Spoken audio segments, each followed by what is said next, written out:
7, 6, 5, 4, 3, 2, 1. You'll never have the sacred stone.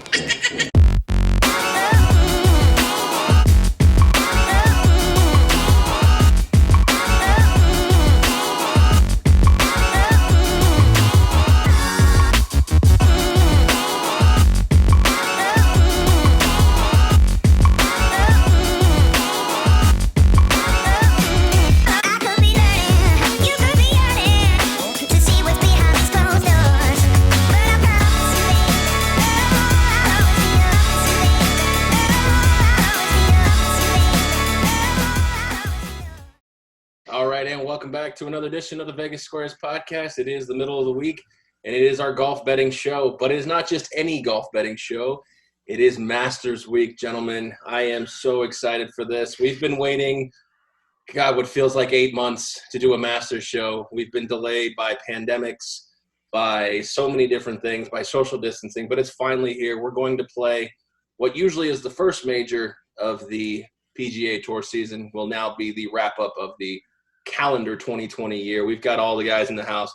Tony Johnson, just give me a few words on what it means, the sense of relief that we finally get Masters Week.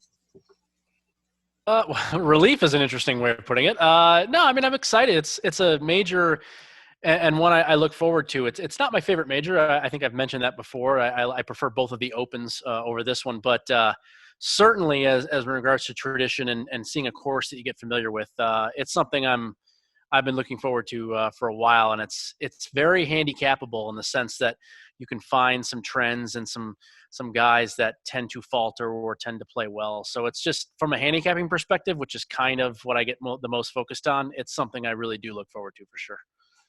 And, of course, we've got Token Tony down there in the corner. Token, this is the golf tournament that you and I torch the most money off of just between each other. We don't even give it to the sports books.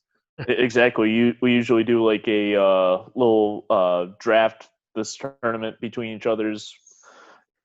Sometimes we'll even include like one long shot in that, and we take the total score, and whoever comes out with the best score wins. And if you have the winner, you get extra gravy on it. So. Yeah, and luckily, you like to pick Charles Schwartz over here, so I don't have to sweat that pick at all, ever. Mm-hmm.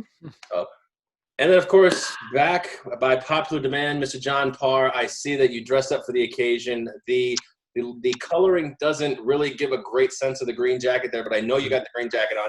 I wanted to match you. This is as best as I could come up with. But I'm sorry to the other two, the Tonys. They didn't style as much as we did this podcast. You are about a tenth of as classy as I am right now. I'll tell you what. You know what? Just to be a 10th is an honor.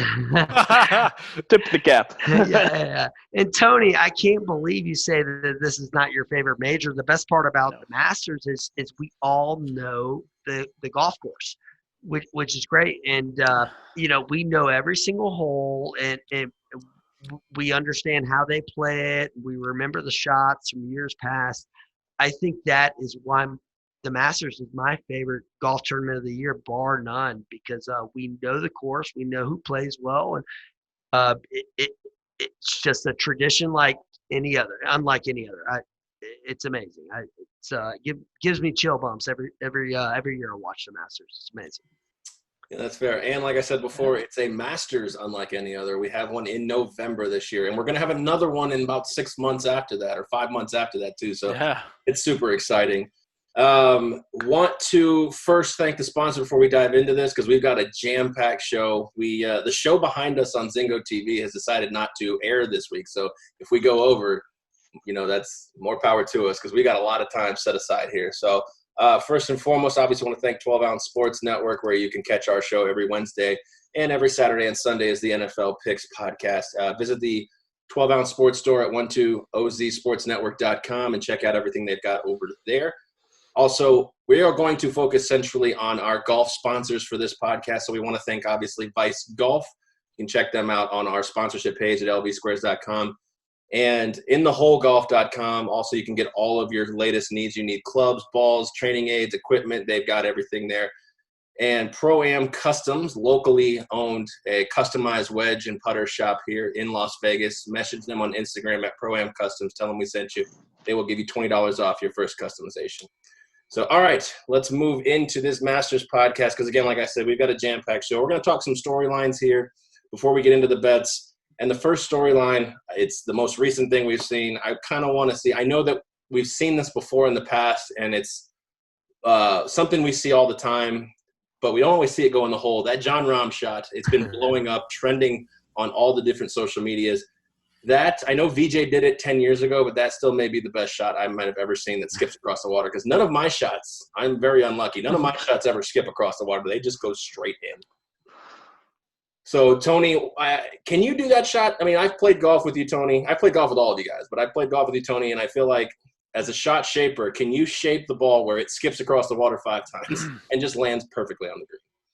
Well, I haven't really tried to skip balls over water before, but, I mean, hitting a low, like, punch shot, I did practice that quite a bit when I was younger, quite a bit. So I would say that, yes, I can hit that type of shot, but to get it to skip over water and understand the height and the actual depth of the shot that needs to happen, I would say maybe not on demand. But hopefully, if it was called upon, it would be kind of fun. So, yes. Maybe. It'd be funny to have a shot.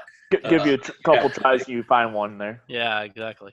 John, you're also I know I don't want to mess up your bets, but you are also a good golfer as well. And is that one of the shots? Now, that's not a Tiger stinger, but we're going to call that the Jon Rahm stinger. Is that one you got in the bag there?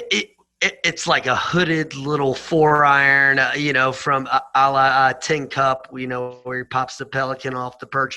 But I can do it, but not on purpose. Usually I could skip it over the water pretty good. But it's just amazing what those guys do with the golf ball. They could probably cut it off the water if they really wanted to. That would be crazy.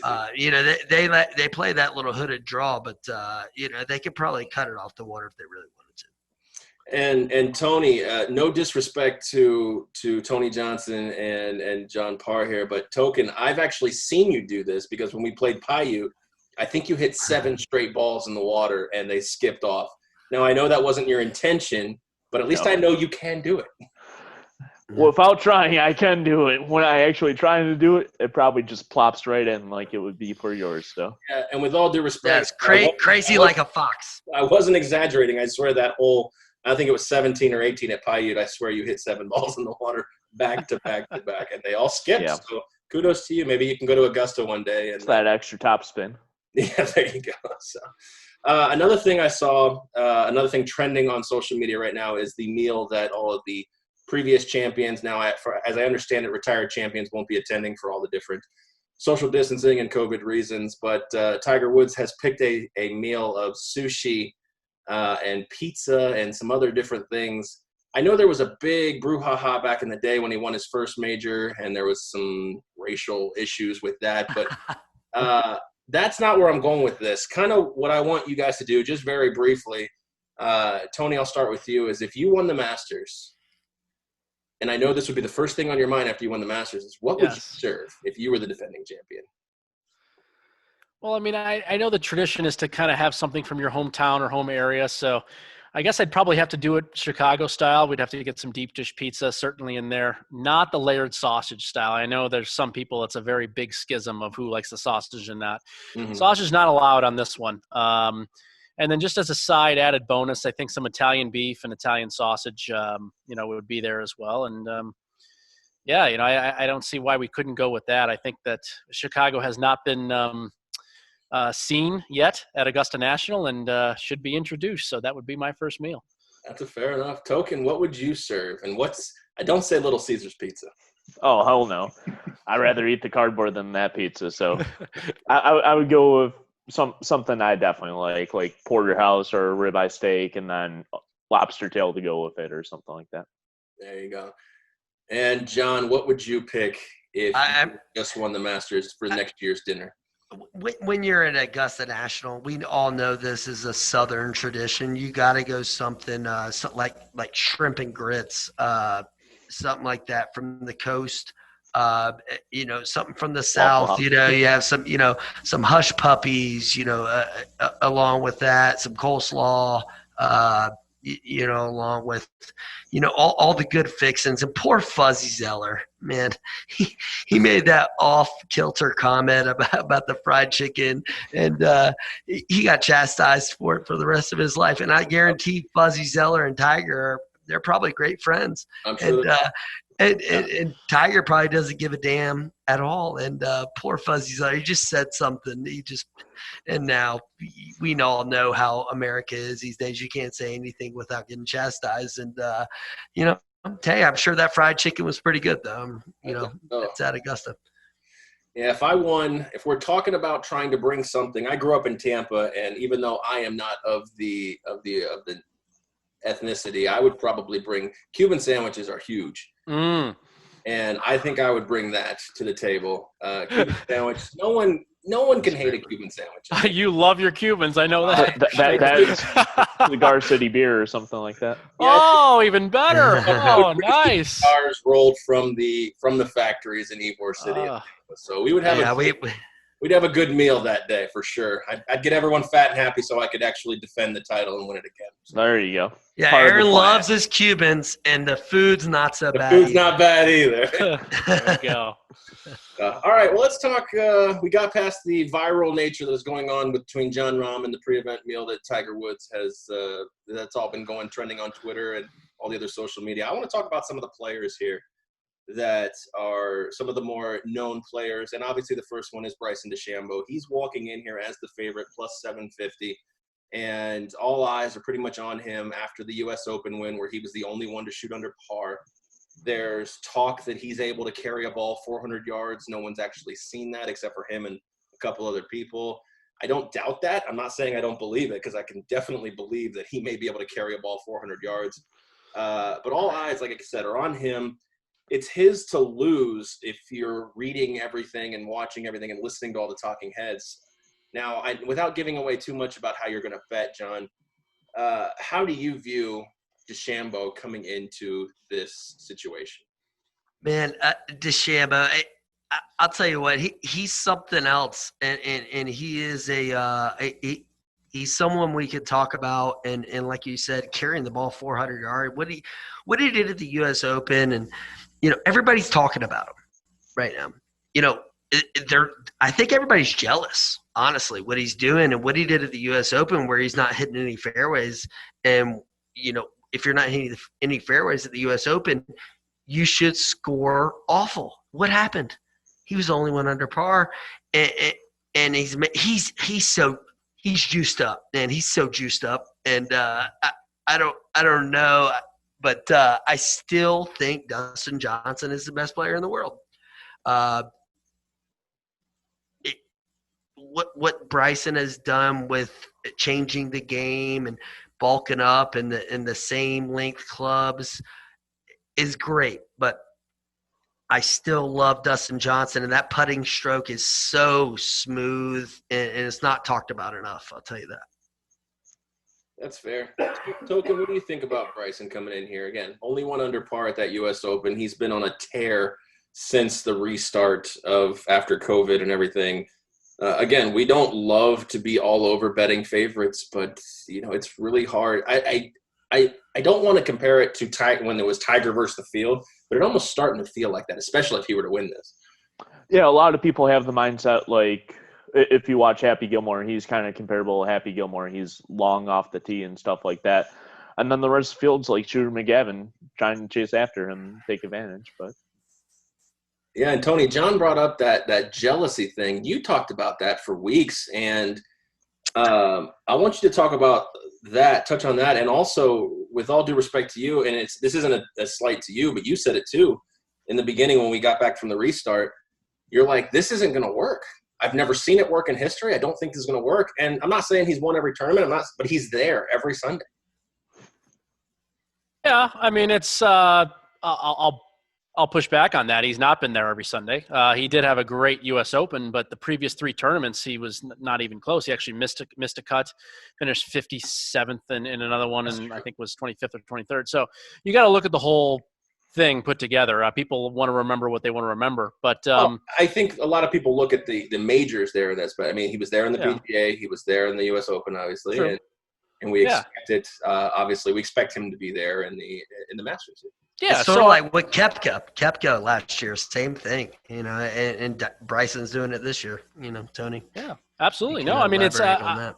I respect what he's doing, and the key to me has not been the distance. A lot of guys hit the ball a long way, almost as long as he does. I mean, he's not that much longer than Cameron Champ or Matthew Wolfe. It just statistically he isn't.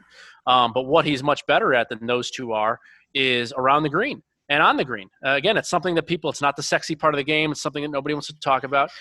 He led that U.S. Open in scrambling, and he was third in putting that week. So, I mean, you add that all up, and yeah, the distance is huge and it's important, but the key, I think, with Deschambeau has been how good his putting has been and how much he's improved around the greens, especially out of bunkers. He was sub-third on tour for the first 3 years of his career in sand save percentage. He's now in the top 20 overall, just in that category alone. And to me, that's enormous. So that's kind of where I'm at, with him. Again, we'll talk about whether we think he can, do well in this tournament or not. That's a separate topic. But certainly, I think with what he's done, I'm more impressed with the short game and with his putting. Honestly, that's what I focused on a lot more than distance, because there's a lot of guys that are hitting it far. He might be slightly further than some of these guys, but he's not that much farther than, certainly Champ and Wolfe. And there are some others that are close by too. It really brings the real meaning to drive for show and putt for dough, I guess. For sure. All right, another guy I want to talk about is Rory McIlroy. Rory's been going for the Grand Slam, the career Grand Slam, for 6 years now. Well, this will be the 6th year. And it doesn't seem like at this point he feels like he's one of the major contenders like he has been in years past. I know that, Tony, you've been high on him in a lot of spots since the restart. And again, Tony, without giving your thoughts, because we'll talk about future bets, matchup bets, etc. How do you feel about Rory McIlroy coming into this? He just had the kids, so the weight's off the shoulders with that, with the leave, maybe having to leave a tournament with the U.S. Open and everything. How do you feel about Rory McIlroy coming into Augusta here? I mean, I think it's a pretty good spot. It mostly is. The course fits him really well in general. So I'm always going to try to look at each individual tournament for what it is, and try to leave all the other stuff, out on the periphery, kind of where I think most of the time it belongs. And really the fit for him on this course is extremely good. He's a really long, hitter. He hits it really high. He can move it both ways, especially right to left off the tee, which is what he is the most consistent at and has done throughout the most of his career. And, to me, it's a great spot. If any, I'm surprised he hasn't won one yet. I think he'll probably have multiple Masters wins when his career is said and done. I just think it's such a good spot and a good fit for him. He still has a lot of his career in front of him. Besides that, I mean, it's a tough field. At least the top end part of this field. The bottom end is really weak, but the top end of this field is about as strong as it's been, in many, many years. I mean, so many of these top players are not only, there, but they're playing so well. You have so much of the top end field that's playing well right now that, it should be a great battle for sure. But I think he's got as good a chance as anybody else. Yeah, and John, I mean, he's only got 2 top 10s in 12 starts going back to June since we've pretty much restarted here. But he's the guy who can, at any point, turn it on. And Tony's talked about it before. Like, this is a guy that could lap the field. Yeah, I can't remember what year it was, but when he had that big lead going into Sunday, and I think he hooked it on number 10, and it was exhausting watching him play that hole. And I think he ended up with an 8, and there goes his chances. But I love it right now on the PGA Tour that you have it at the top of the field. You got Bryson, you got JT, you got DJ, you got Rory, you got Xander Schauffele. Like, you have so many people now. It makes it very exciting, compared to 10 years ago, 15 years ago when it was Tiger, maybe a Phil or someone in there, but VJ, someone like that. But now I love it that you got 5 to 7 really, really good golfers at the top of the world. That's fair. And we haven't even talked about like Colin Morikawas and the Cantleys and the Tony Finau's of the world too. And I'll get to those guys. Token, what are your thoughts on Rory? I mean, again, a guy who we could see, we don't know what to see out of him. He makes it hard to bet him. He does, but you know how he is able to shape the ball and get around this course.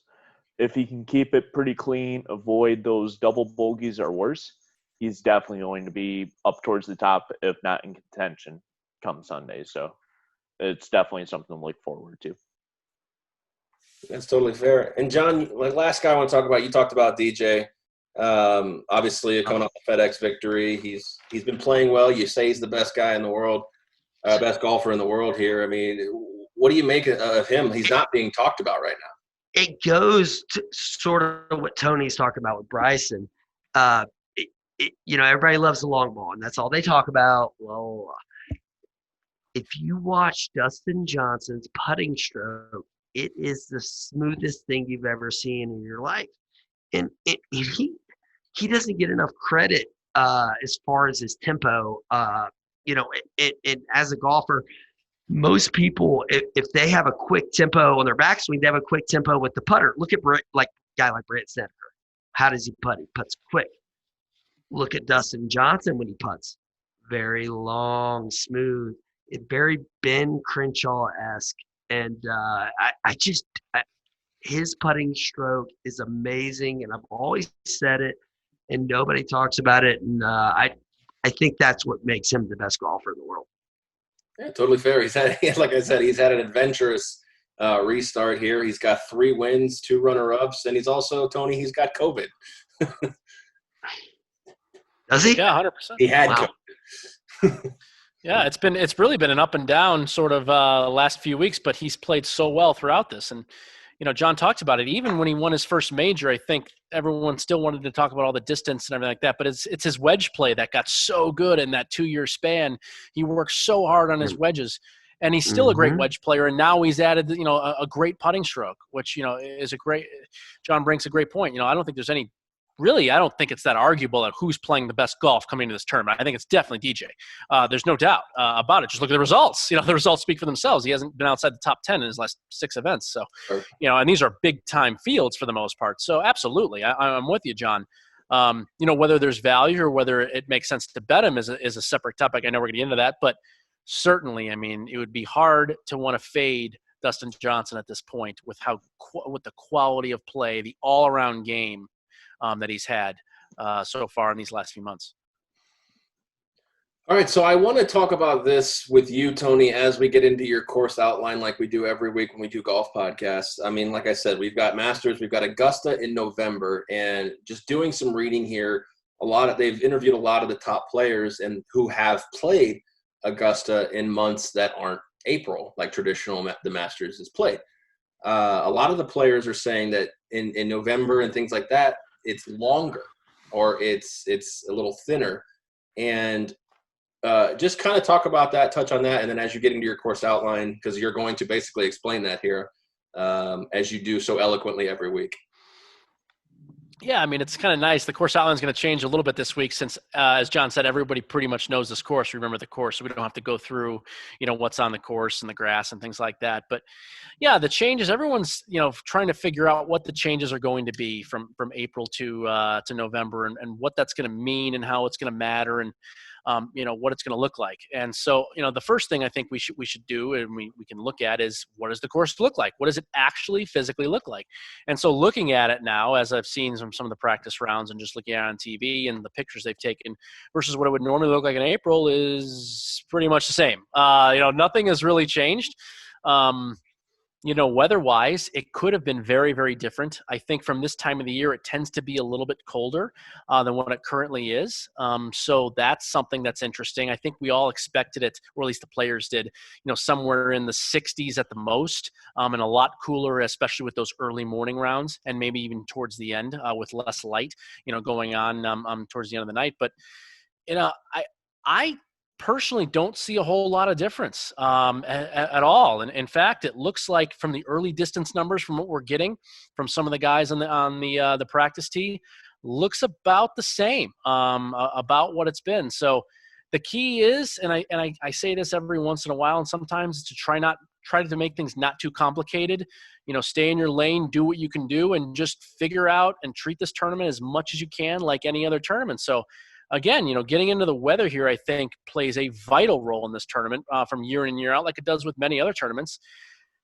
it looks pretty favorable for scoring. So, John and I talked actually a little bit earlier about this. We both came up with the same thing, is that it's rained now 3 out of the last 4 days.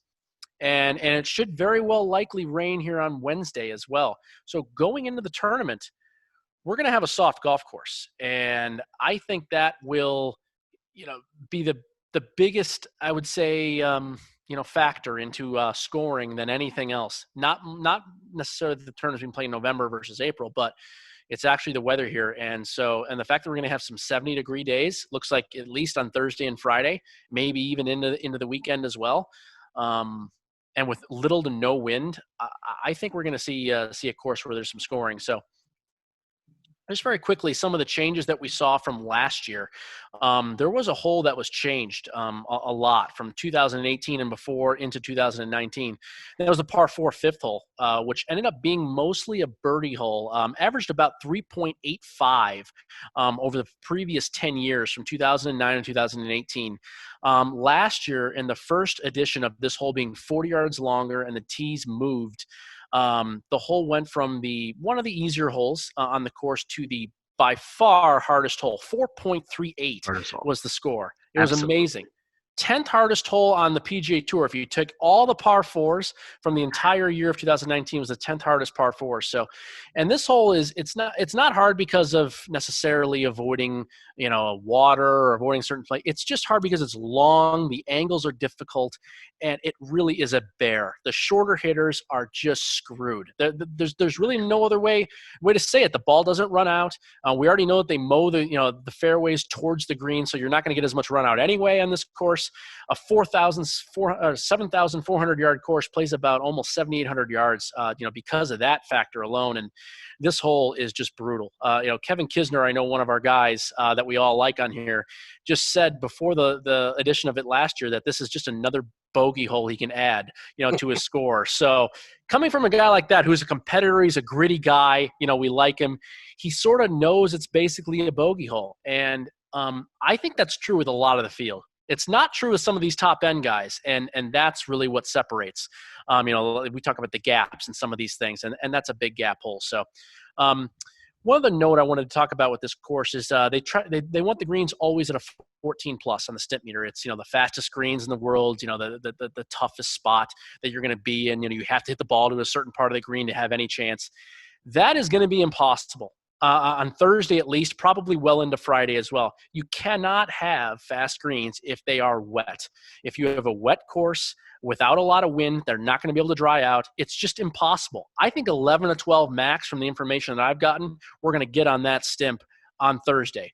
So Thursday with slower greens, no wind, high 70s, and soft, there's going to be some scoring. And I think the scoring is going to come from mostly, I would say mostly, again, you never really, can tell, mostly from the high ball long hitters. Also something to mention is I think pretty much it's known that a right to left ball flight is best on this course, but how important is it? Again, another thing that John and I talked about, I went back, I wanted to see how many shots it really mattered in. And it looks like besides taking out the par threes, in the par fours and fives, 14 of the 18 holes, 7 of those holes are distinctly going to need a right to left shot, and 2 of those holes distinctly would need a left to right. The other holes you can kind of get away with just any kind of ball flight that would make sense to you. But for 7 of these 14 holes, 2 of those being par 5s, if you want to try to get there in 2, even the right to left hitters like Zach Johnson, but they just aren't long enough, they can't really go for some of these par 5s and 2. And that's a big problem. And, again, we talk about the distance, and the distance factor is certainly something. So, again, what are we looking for here? For guys that, we really think have a distinct chance to win, well, a right to left ball flight is very preferable. A longer hitter, very preferable. A high ball flight, extremely preferable. And I've got a list of both of those guys, high ball flight guys, low ball flight guys. Really, really important. So I think the greens will get faster as the week goes on, especially if they can dry out a little bit. But I think we're going to see some really, really low scoring, and we'll get into some props as this goes on. But I think that will have a strong effect on some of these props as well, not just for some of the player matchup bets and for the future market. All right, fair enough. That's a lot of information to process. Hopefully, we can use that to find you guys some winners this week. Before we get into those futures bets, those matchups, those props, and of course, Token Tony's DFS lineup that has been producing week after week, with the exception of 1 week, but producing steadily here. Token, I saved this question for you.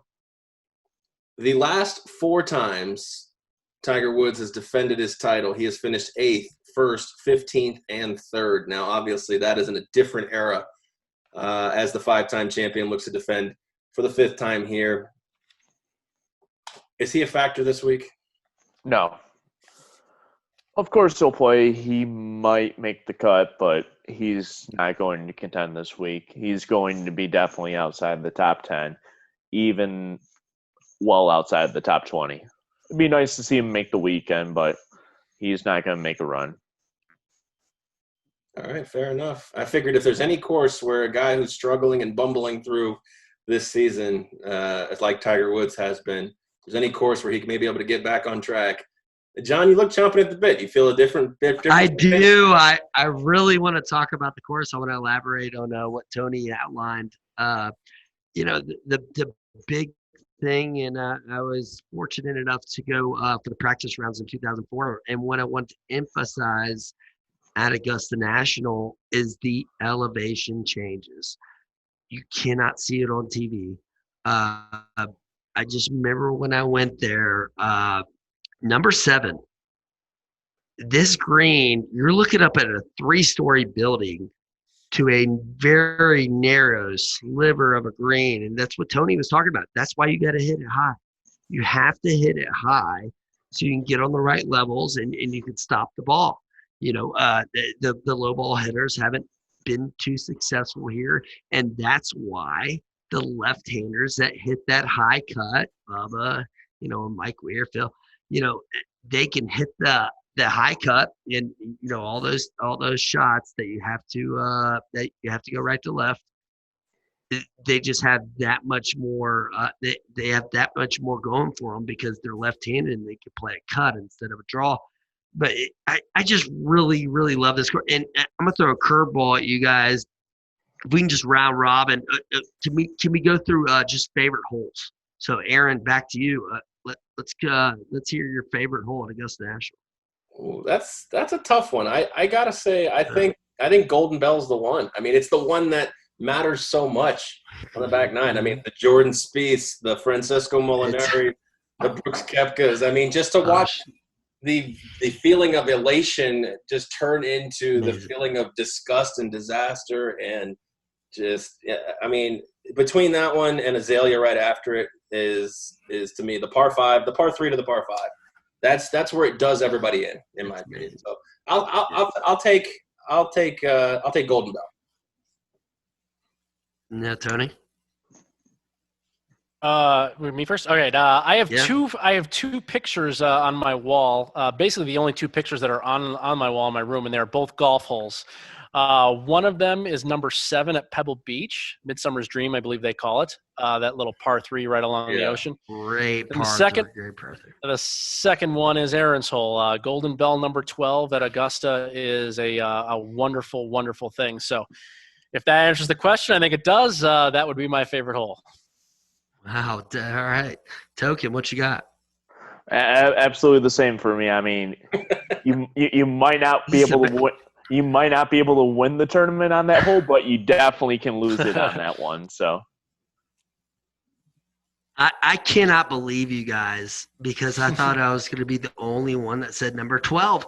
I really did, but those azaleas right behind the hole and the history. And I don't know if you guys know, but there's a story from way long ago. It's about like 2,000 years ago, is when Jesus Christ and St. Peter, they were playing this hole, right? I don't know if you guys heard, but St. Peter gets up there, he hits it on the green.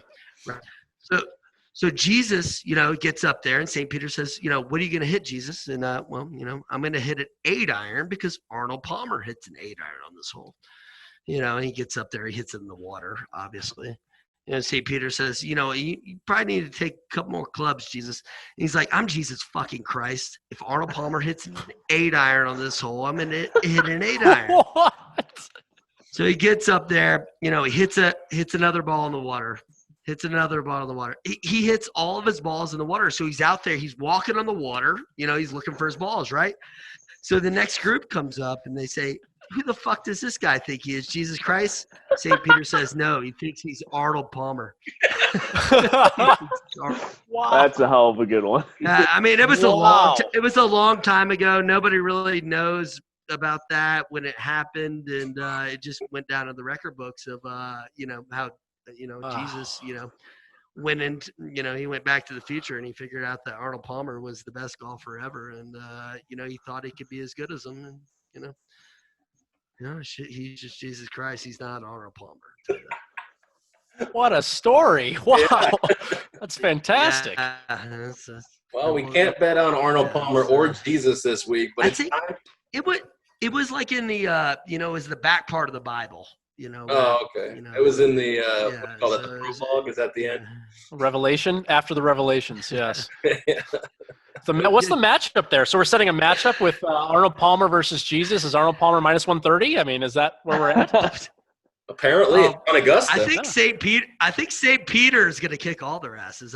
He threw enough. it right on there. He big threw it hitter, about yeah. 8 feet, made a nice little. Yeah. He threw a nice, I'll take threw the a nice Dalai little, Lama. right to left breaker in there, easy. Nice. Wow. All right. All right. I can't believe we all said number 12. Number 12 is my favorite, bar none, with those azaleas in the background, and you go over the bridge. That bridge is just iconic. And you know what's great?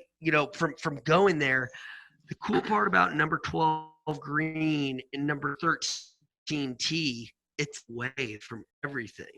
So most golf tournaments, you're going to have people around, you're going to have spectators, you're going to have cameras. When you're on that green, no, there's no one out there. It's just the golfer, and it's just amazing, and it's beautiful. And I hope those azaleas are blooming, just as nice as they do in the spring this year. Well, to go along with the theme of your Jesus Christ joke, I guess that's why they call it Amen Corner. There you go. All right, let's make some bets here, boys and girls. Let's get into these futures bets. Again, we've got odds provided by William Hill. We've got Westgate. We've got as many books as we can get our hands on here. But I am going to use the William Hill just as a barometer to give us a look into the futures market here. And I think the way we've been doing that traditionally is the double digits and the triple digits. So we're going to continue with that kind of a pattern here. I want to first start with token here.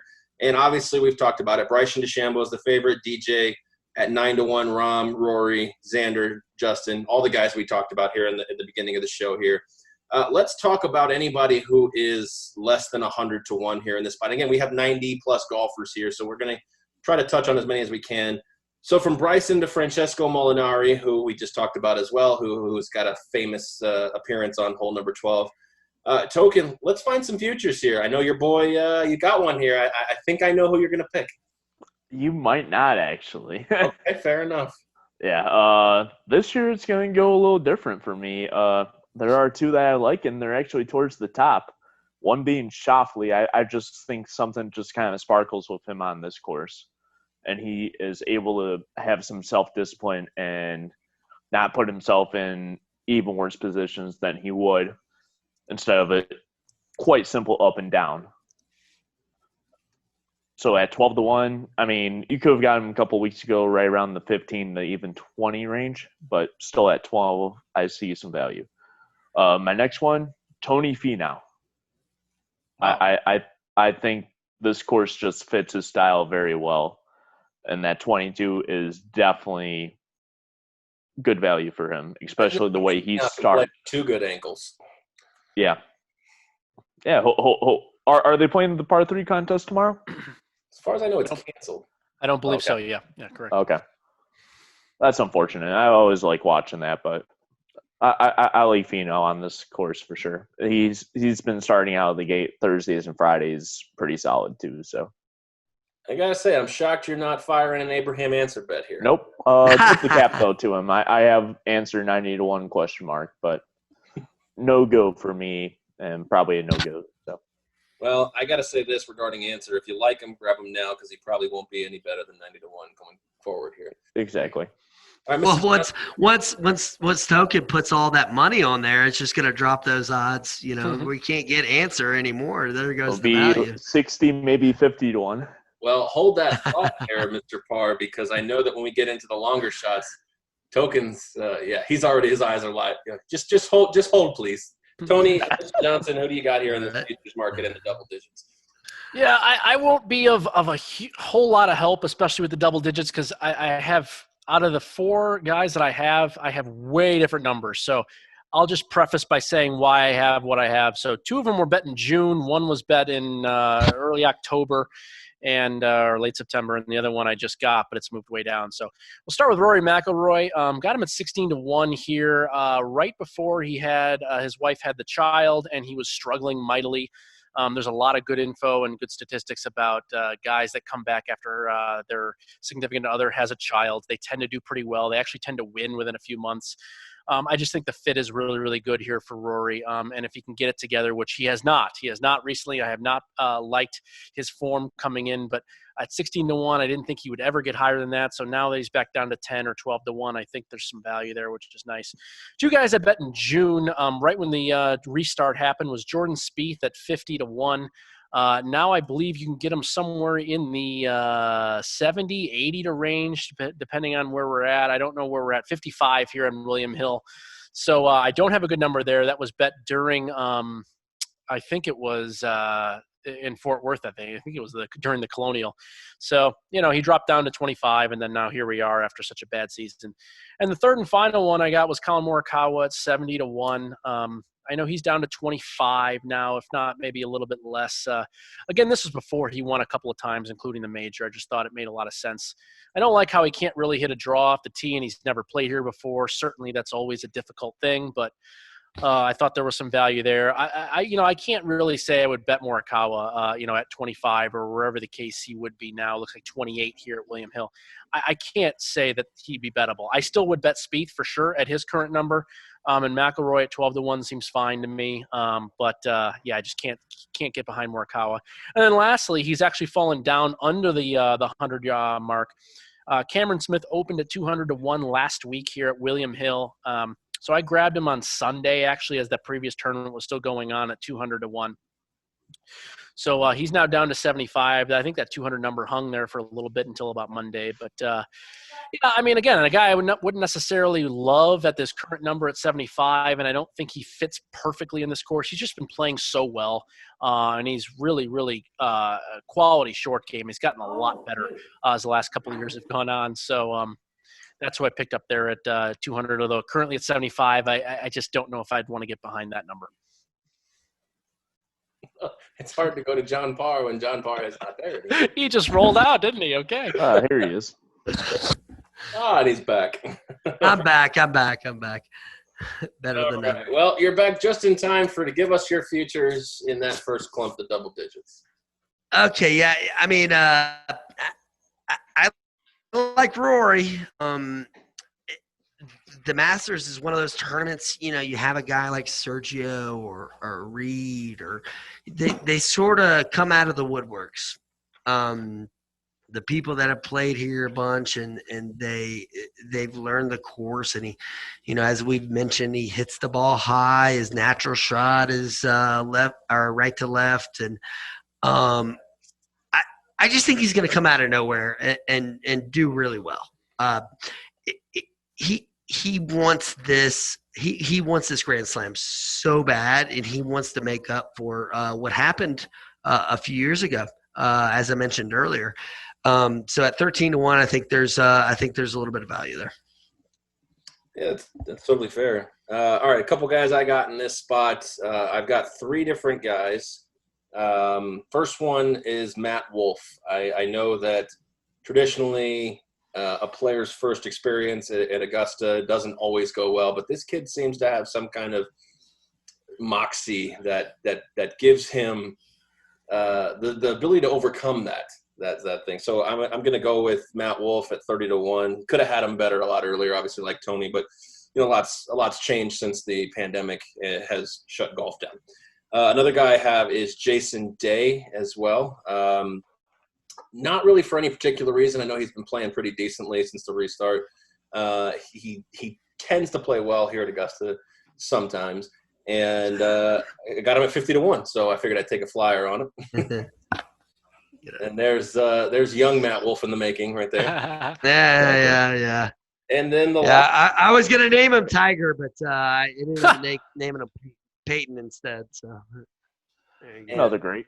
This last one for me is simply based on history. It's not based on current performance right now. And at 75-1, Justin Rose, the former number one. He's a two-time Masters runner-up. Time Masters runner-up. Again, the Sergio Garcia win. And that one's purely for me based on past performance, not current performance. So I took Justin Rose at 75-1, knowing the way I've bet Justin Rose this year, he'll miss the cut by 8 strokes. Oh, no. I love what you did there, Aaron. That's just what I said with Rory. Masters brings the best at everyone, and Justin hasn't been on par lately, but this is the type of tournament where he's played it well, and he knows the breaks and everything like that. And it's a spot where someone can come out of nowhere. What happened with Sergio? Sergio, he wasn't on top of the world like he was 10 years ago after he won like TPC and whatnot. And I just love it that Augusta National brings the best at everybody. That's a fair assessment. All right, I feel a little better about making that pick then. I was gonna go with Cockrack just so he could make an appearance in the show. Oh gosh. All right, boys, it's long shots time. Token, you're gonna start off with these long shots. According to William Hill, the first guy at 100-1 is Shane Lowry, all the way down to Vijay Singh at 1,000-1. I really like VJ at 1,001. No, Your name is Token Tony, and you take money to the window and light fire. Torch it. Yep. I'll start out with Brennan Todd at 125-1. I think with the elevation changes, he is able to kind of have a little control of this course. Moving on, next one we have Corey Connors at 175-1. Decent hitter off the tee, can gain some shots that way, and have some little short irons instead of like a 6-iron into the green, a 9-iron, maybe an 8, especially with that Arnold Palmer situation on hole 12. Yeah. And then moving on, we got, of course, Mr. Smashers himself, besides Oosthuizen, Schwartzel, currently at 275-1. Got a little at 350 and at 3. Just a little amount below the triple-digit number, but. Do you all remember the chip in he had on number 1 when he won? That chip in on number 1 from the right side of the green, where he bumped it up the side and it rolled. It was sort of like the Louis Oosthuizen in Double Eagle, but it rolled. It took for. I just love those shots at Augusta where it takes about 30 seconds to go in the hole, and that just kickstarted him. Yep, that kickstarted him to that green jacket. Yep, amazing. And that's it for me. So. Yeah, so I have quite a few guys here I've just taken a flyer on. And again, shop for lines. I know I say this every damn time we do this podcast, and I just can't stop because I'm a value-oriented dude. And, I mean, some of these numbers are quite low on William Hill compared to some of the others. So I'll just get it started here with Gary Woodland, somebody that absolutely nobody wants right now and probably shouldn't want. The last time he played, he walked off the course, I believe, at Riviera. He's been struggling with injuries. He's been struggling with keeping the ball in the ballpark. He's been struggling with really pretty much about everything. That said, he is a player that does everything that we want him to do at a tournament like this, especially quite a good rain player too, in case he does have to play through the rain.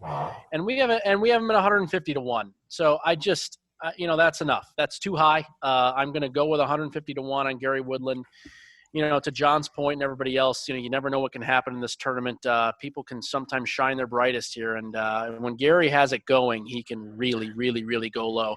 And a guy that keeps his foot on the gas at all times. So definitely a dude you want, I think, in this spot. Next we have is Kevin Na. again, 200 to 1 here at William Hill, very, very low compared to other places. I see 250s, 300s, things like that, especially if you go on the offshore world. Kevin Na is as consistent as it gets in the last couple of years. It sounds funny even maybe saying that, but if you look at his record, it's sparkling in regards to making cuts, being there, and having an outside chance. And as great of a ball striker as he is, it's his short game, and it's around the greens and his scrambling that's improved so much. He was in the mid-hundreds for most of his career as a scrambler. He's now in the 30, 40, 50 range on tour. So really like Kevin Na here in this spot, especially getting some odds like that. And then we go with some really, really big long shots. I'll keep it really short because there's not a whole lot of chance with a lot of these guys. My biggest bet of the week is Christian Bazwedenhout. I know I've talked about him before. Long, gangly-ass South African who can really move the ball. And, again, the best part of his game is in and around the greens, and his putting is fantastic. His story hasn't been told. He's got a massive speech impediment that he took a lot of flack for out in the European Tour. He's not been treated very well. If he does get this thing together and actually put together a run, this is going to get talked about. It's going to be a really, really, really big deal. He's a fascinating guy, and he can really play the game. Found him at 500 to 1 somewhere else. So, again, I think this is just a spot where a guy that fits and makes a lot of sense here. And then 3 guys at 1,000 somewhere else, but they're all sitting at 500 here on William Hill. Jimmy Walker, who will have bones on his bag this week. We got Nate Lashley, just a pure on, basically plays a hook off with every club all the way up from 9-iron to driver, just hooks everything. Complete just shit show about half the time. The other half, he can when he gets it going, nothing else matters. It's a birdie fest. And last but not least, Tyler Duncan, who I've been on now once or twice. Kind of a late bloomer here. Does everything really well. Pure right to left ball striker. Really solid player, good iron player. And if you can find him at 1,000 to 1, I think it's worth the splurge and light maybe $5, $10, $15 on fire. Why not?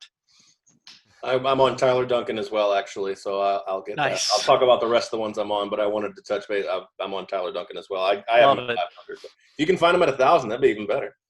Tony, I mean, there for you. I'll tell you what. I think it's 500 to 1 that you got Sweden, but it's 500 to 1 that you pronounced that name right. What? Yeah, I was lucky. Again? Right? Bazwedenhout is how it's pronounced. Bazwedenhout. Yes. Yeah, that's a tough last name. I'm not going as long as you guys because no long odds wins the Masters ever. Well, you know what? You had one, Danny Willett. That's just because Jordan Spieth hit it in the water just like Jesus Christ. A couple of, but I love Paul Casey. Paul Casey's 80 to 1 on DraftKings, and aside from a missed cut last year, he went 6-4, 6-15.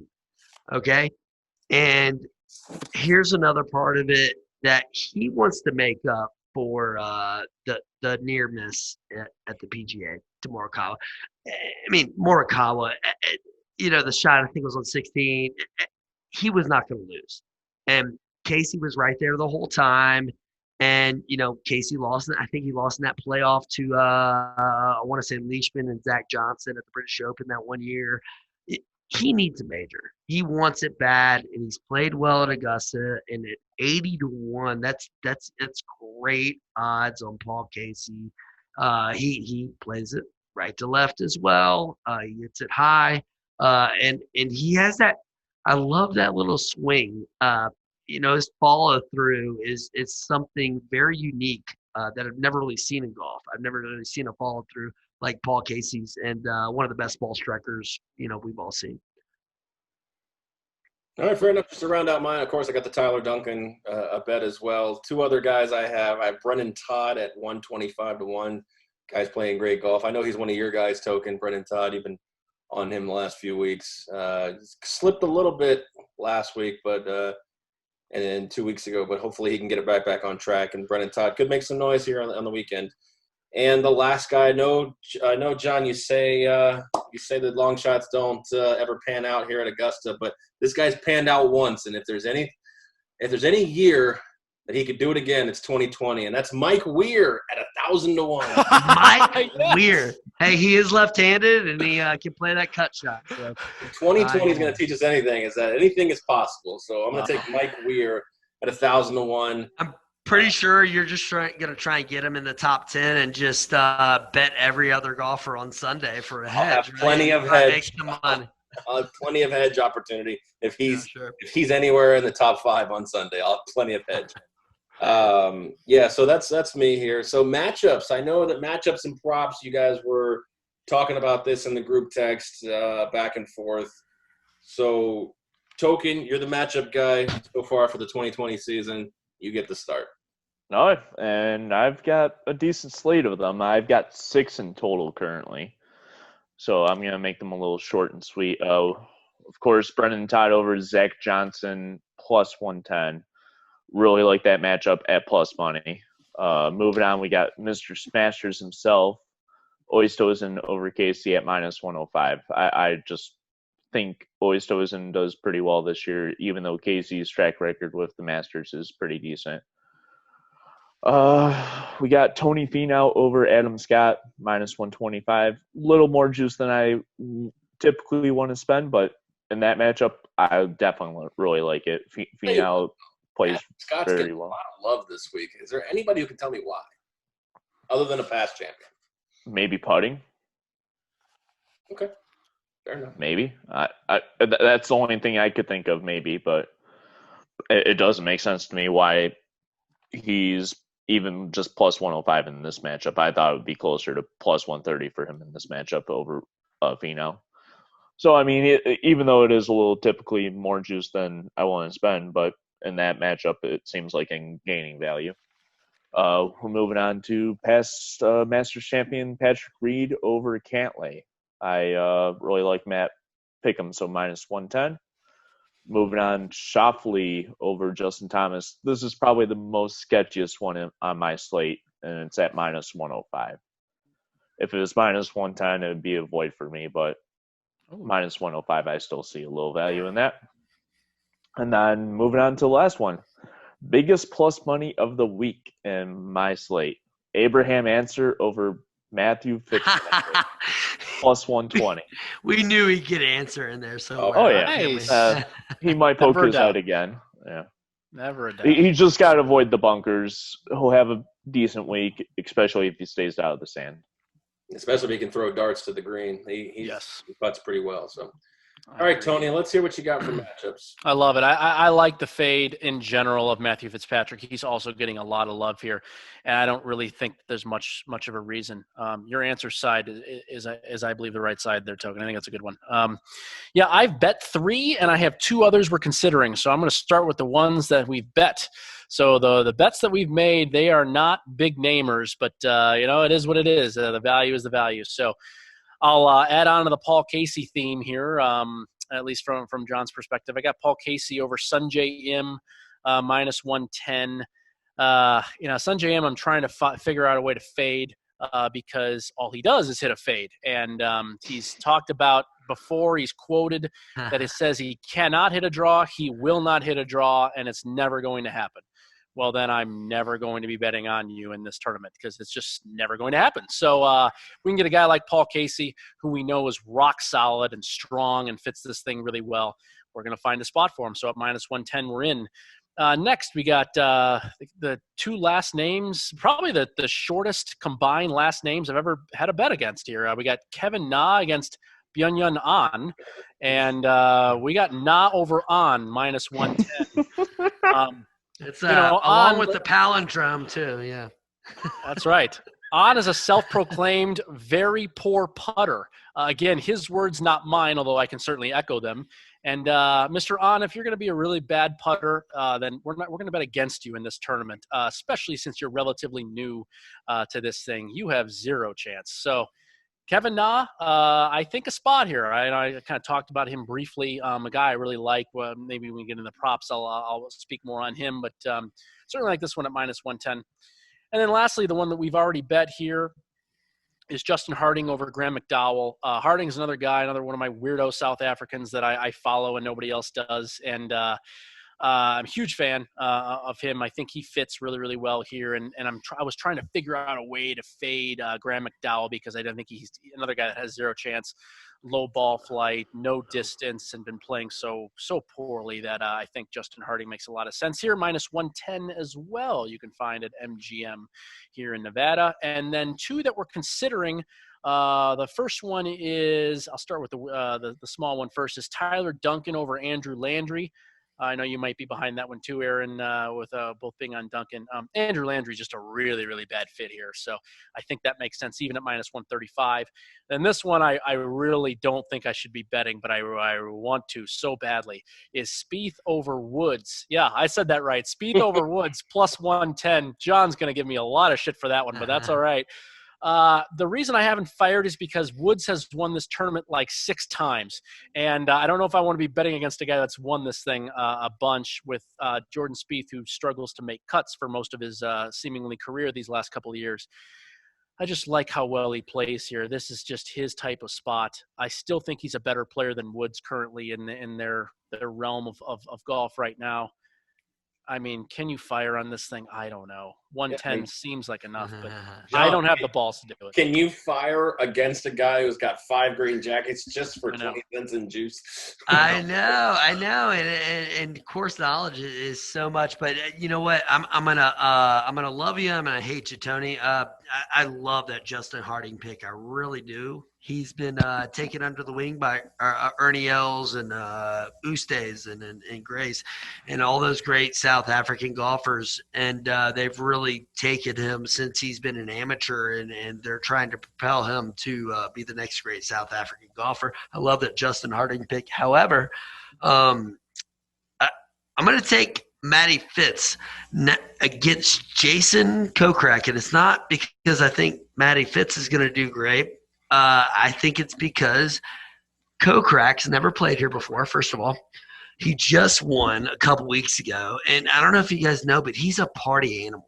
He hangs out with this guy named Pat Perez. Canadian. And supposedly these two, they go wild. And I think he won at Shadow Creek here in Las Vegas a few weeks back. And since Kokrak got that win, I'm pretty sure he's hungover still. So he hasn't played here before. He hasn't played Augusta. And we know course knowledge is everything here. And like I said, I'm not betting on Matty Fitz. I'm betting against the party animal, Jason Kokrak. At let's see, we got him at minus 125. Well, the good thing is if Kokrak misses the cut, he can go to College Game Day on Saturday. They're hosting it at Augusta. He's probably going to miss the cut on purpose just for that reason. Just for right? that reason. All right. Any other matchups you got there, Mr. Parr? No, that's it. I just got Matty Fitz against Jason Kokrak minus 125 on DraftKings. All right, it's prop time. Tony Johnson, I'll let you start with the props because I know you've got a whole Santa's bag of props at this point. Oh my! For the holiday season. I don't even know if I can say all of them. There's a lot. It's a long list that we've already bet. There might even be more. But let me start with the make missed cut props because we never get to talk about these since they're really only around in the majors. These are really, really, really awesome. And I usually try to find guys and find some value with, to not make a cut. As always, I want to be on the nose. I want to be on the unders. I want to be on the shit sides and the things that nobody else wants. For this tournament, we make a nice little exception here because I don't like the overall field. And we have a very limited field compared to most of the other majors too. Just only 92 players after we've had a couple of recent withdrawals. I think we want to try to find guys to bet on to make the cut. And that's what we've tried to do. So I came up with a list here. There's 92 players now in this field. I do believe that out of that 92, there are 10 people that actually can't even make the cut. They just are not even going to make the cut. They have no chance, whether they're just old people or random amateurs. They just have no chance. And then added into that, there's probably another 8 to 12 guys that I think are unlikely to make the cut. Still can, possible, but I still think it's relatively unlikely. So you can take that 92 players and really get it in the kind of mid-70s realm. And to make the cut here in this tournament is top 50 and ties, of course. It's not within 10 shots anymore. That used to be the rule. Although again, for some other reasons, I actually don't think that's going to matter at all. I think there's going to be at least one player at 10 under or lower after 2 rounds because of the easy scoring conditions. And the cut is going to be probably around 2 over-ish anyway. And so that 10 shots won't matter. He doesn't have to be. We need to find some guys that don't have to beat very many real quality players. So here's what I have so far. I got Brennan Todd at -170. I'm not exactly sure I love the fit here. He's a shorter hitter. He's a left to right guy. But again, I think just at -170, he's been playing so well, and his short game is so good. It's good enough here at -170. Kevin Na, -165. He's only 5 of 8 making cuts here, but of his last 6, he's made the cut 5 times, and he actually has 3 top 30s in that 6. I think he's really kind of come around to Augusta. And not only has he come around there, but I just think his game is overall better. Jordan Spieth, -215. This goes without saying. I know I've talked about it on the podcast before, betting on Spieth to make cuts. It's what he does. He may not do all that well. He may not have much of a chance to win, but he's going to make the cut here. His average finish is 8th in his career at this tournament. So yeah, we're gonna go with it. -215. Ricky Fowler -260. There's quite a few other props I've got Ricky Fowler involved in. It's a very kind of fishy square sort of side to be on, at least it has been throughout his career. I think a lot of people have jumped ship with Fowler. All these swing changes that have not come to fruition so far since February. There's a lot of ship jumping with Ricky Fowler. I'm ready to jump right on. I like how he's gone low with a few rounds in his last 2 or 3 tournaments. Yeah, he hasn't put 4 rounds together yet. Nope, hasn't. Definitely has not. But his record here, impeccable. Missed only 1 cut in 9 times. 4 top 10s, and he's been there. He's had a chance to win. He had a 2nd place not too long ago this course. -260 to make the cut for Ricky Fowler. Next, Matthew Wolfe at -280. I think we've talked about Matthew Wolfe and his prowess here, even as a new player. And Paul Casey, again, not just keep going back to the well. -280 to make the cut. Those are my 6 that I have. Getting to some top 10s and top 20s, I'll roll through these really, really quickly. Fowler to top 10. We have, +420, and top 20 +190, excuse me. Jordan Spieth to top 10. We have +500 to top 20, +200, and a bunch of guys to no top 10 here. I got no top 10 on Bryson DeChambeau. Actually got this opener here at -110. It was -110 both ways, whether he top 10s or not. Again, that's just too much value here for a guy that can make some big numbers. I don't care how far you hit it. The fun one that I thought was Jon Rahm.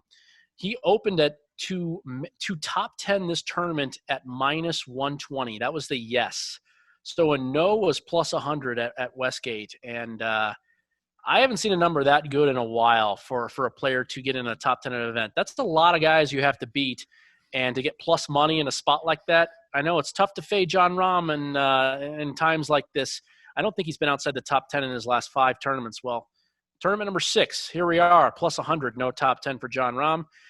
And then last but not least, I do have a no top 10 in here. Sorry, I just wrote down the wrong name. Jason Day. There's been a lot of movement here with Day towards the positive. He's been playing well of late. He's got a good record here. I just thought this was a little bit of a spot here that he's been a little bit overvalued. -220, no top 10 for Jason Day. I just think that got to be too much. So that was the last one I fired on there. There's a couple others. I don't know if we're going to talk about winning score or things like that, but I'll get to that at the end if we want to. But those are at least the real props that I have. Cool.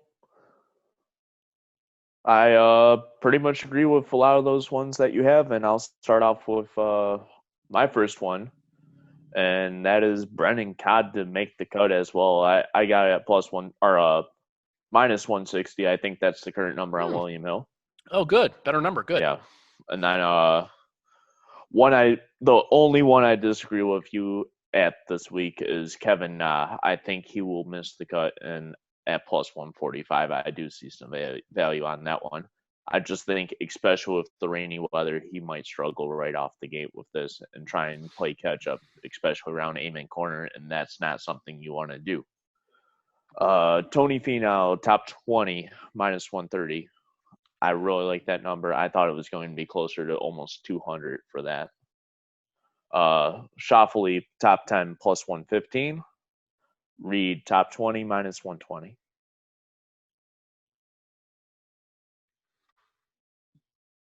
John, you said you got one. Let's hear it. I mean, I only got one, and these ballers over here, they're laying the wood all sorts of ways. I'm gonna take some plus money to make the cut. Bernhard Langer at 1+125 on DraftKings. He's made 3 out of the last 4 cuts. Is plus 125 to make the cut. And Langer, he's been tearing up the senior tour for the longest time, and he's sort of fallen off a little bit lately. Once some people just join the senior tour. However, we've talked about it time and time again. At Augusta National, course knowledge is everything, and he knows where to miss it. He can find the right levels, and you look at Langer, he reminds me of Gary Player a little bit. I mean, I'm pretty sure if I punched him in the stomach, I would probably break a couple fingers. He's just tight, and he's been playing well for so long. I heard he's a dickhead, though. I heard he's just awful to his caddies and everything like that. However, it is plus money, 125, to make the cut for Bernhard Langer. All right, fair enough. Yeah, Matt Kuchar must be going to the school of Bernhard Langer and caddy etiquette. Oh, don't! Matt Kuchar's the best. He got run for that. It's sort of like Fuzzy, him and Fuzzy. They both make one mistake and they get chastised for it. Poor guys. Yeah. I know Matt Kuchar's one of the best guys on tour. And gosh, one person disagrees with you. That's whatever that guy caddy's name was. Hey, do you all remember the hole-in-one that Kuchar hit? Was a couple years ago where on 16 on Sunday, which is, besides hole 12, which we all love, 16 on Sunday is amazing, is it not? And everybody throws it up on that shelf, and I can't remember whose ball it was, but he throws it up on that shelf. It starts rolling down, and it's such a good sweat watching those balls roll down towards the pin, and it starts rolling down towards the pin, and it's like, oh, it's going to go in. And we see it. It's like, no, it's going to hit the ball. And then it hit the ball, and we're like, oh, damn. And then it rolls in anyway. And everybody just went crazy. That was one of the craziest hole-in-ones I've ever seen, and it took a while. And just the range of emotions on that Matt Kuchar hole-in-one on 16 on that Sunday, it was amazing. He didn't even keep the ball in that one either. He gave it to a kid. I'll tell you what, man, that was unbelievable. So Tony, you mentioned you have some score props, etc. I know that you've got the encyclopedia there. So let's hear what else you got. Round it out here. Well, this goes to what I believe will happen in the first couple rounds. So I think we're going to have at least one player, maybe more, that are 10 under or lower.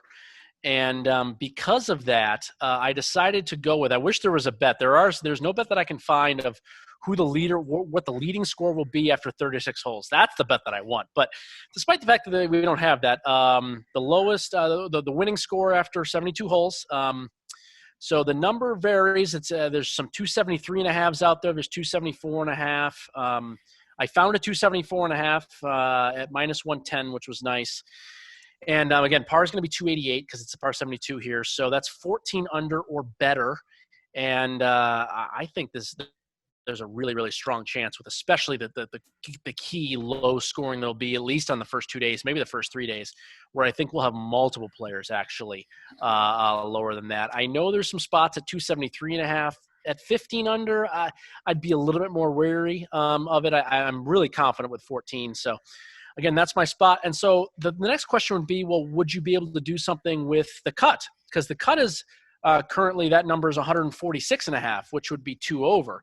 And that seems like a slam dunk, right? If you're going to have a winner that close. But the problem is the back end of this field sucks so much, and there's just so many freaking old people and random amateurs that I don't know if I want to deal with that. So if you get top 50 and ties, so let's say 55-ish players, and then the bottom 35 players, and half of those are trash, I don't know. I think 2 over is pretty fair. So just because We're going to be on the under here with the 72-hole winning score. I'm not quite sure you'd want to be on the under in the cut, so I'm going to avoid that one. I could see why people would bet the under, and it's not something I would be drastically opposed to. I'm just not sure it's something I'm terribly interested in because I don't like the bottom half of the field. That's totally fair. All right, Token, it's time for some DFS plays here, brother. Put together a list that's going to put us in the millionaire maker. Exactly. And like always, going a little crazy like normal. Like always, going a little crazy like normal. Yeah, 50K starting balance, and we're grinding through most of it this time. We're going to start out with the top guy. We got Schauffele for 9,800. Perfect example, guy that can score, that can keep it around the top 10. Moving on down the list, we got Finau, definitely the strongest horse out of the gate as of the last year or two. Definitely the leader around the cut time too. So if he can start hot and then find a way not to fuck it up around hole 12 during the weekend, he might be walking away with the green jacket. So we got good old Louis coming on next, the South African Louis Oosthuizen for 7,900, Mr. Smashers himself. Moving on down, we got Abraham Answer, of course. Oh, not. Why would we not? It wasn't one and done with him. We knew that was coming. Especially for 7,400, definitely some value on him for there. As long as you can stay out of the sand and the water. Oh, but it gets better. You guys just hold your horses. It gets better. Yeah. Oh, nice. Here comes the shit show picks. The basement dwellers. The basement dwellers. Yes. I'll save the best for last, but we got Cockrack for 7K. Oh, dude, he's still hungover, Token. I know. He's hungover, Token. He's not gonna overthink. So. Dude, he's still at Shadow Creek with a couple ladies of the night. I don't know. If the Pedialyte, he's gonna be fine. Hey, it could be Las Vegas National and a couple of ladies tonight. I'd rather take Shadow Creek. So. Well, yeah, sure, for sure. Yeah. And then, of course, the biggest basement dweller of them all, we got Schwartzel for 6,500. You're a ace. Yeah. Token and Schwartzel go way back. Oh. All of your people, Token. You got them all this time. Yeah. This is the year he's gonna win with all of his people, or he's gonna just be out down in flames. Well, I'll tell you what. If this lineup does not do well, we will chastise him forever for taking the same guys over and over. That's again, fine. Right? Yeah. I this definitely will be your Fuzzy Zeller moment. I'll say it's the Lee Trevino moment in Happy Gilmore or something like that. There you go. Okay. Lee Trevino. So, all right. Well, that is the jam-packed Masters podcast. We hope you enjoyed it. You've got a lot of information. Again, the motto of this podcast, tail us or fade us, that choice is yours. John PARR, so happy to have you back after a brief Thank you. Hey, guys, Really? It's certainly been a pleasure, and I really want to continue this tradition unlike any other.